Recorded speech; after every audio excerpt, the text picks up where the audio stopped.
My name's Andrew Schultz. Originally I came up with the idea about 2 years ago when they had the invasion theme.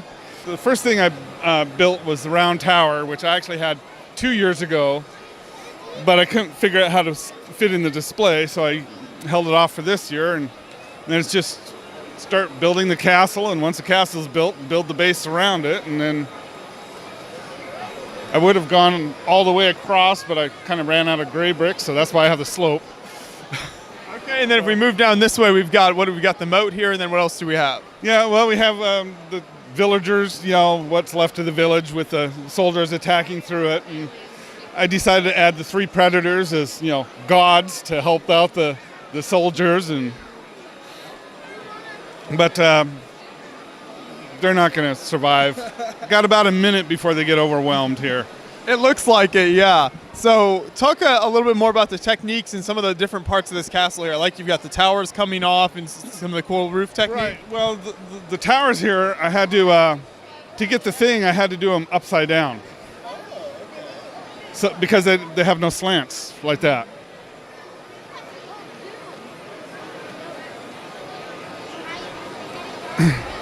And originally I built the castles with the towers with the windows all the way around. And then I added the smokestacks, and I realized that you can't have windows where the smokestacks are, so I had to go and take out all the windows. And same with the keep. I probably built it twice before I finally got the thing. And so, yeah, it's just a matter of I build, and I put it, and sometimes it works, and sometimes it don't. So you take it apart and rebuild. And you have a lot of gray brick here. Where'd you source all that from? Well, originally, when the Lego store used to sell boxes, I got quite a few boxes, but then they stopped selling boxes, which is unfortunate. But right. And what's the hardest part of doing a build like this? This is a pretty sizable build, especially the castle here. What's the toughest part of that for you? Trying to figure out how to build it so I can take it apart and bring it here. Okay. Because you have to be able to move it, and boxes are only so big, so you got to figure out to build the bases and that will fit in the boxes I already have, and then bring them up here. So is it kind of modular the way it breaks down, or how does that work then? Yeah, the base plates are modular in sections of 4, 2x2 base plates, and then of course the walls are separate from the towers, and this actually whole part pops off, and the bottom. So in each building is you can take apart, and so.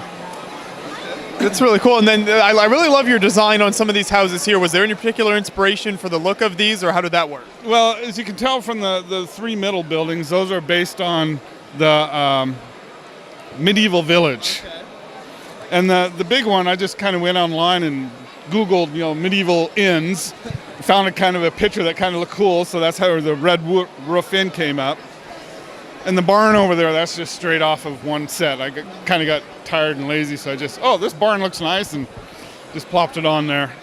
I really like what you've done with the landscaping too, kind of the rock work and all of this slope till and all that. Is that tough for you? Do you enjoy that type of building? Well, I do kind of enjoy doing the landscape. The way I did here is I knew since I didn't have enough grade to go straight across, I had to do the slope, and I knew it was going to be a jagged slope. So that's why the 3 leaves are used to kind of camouflage the stepping part of it.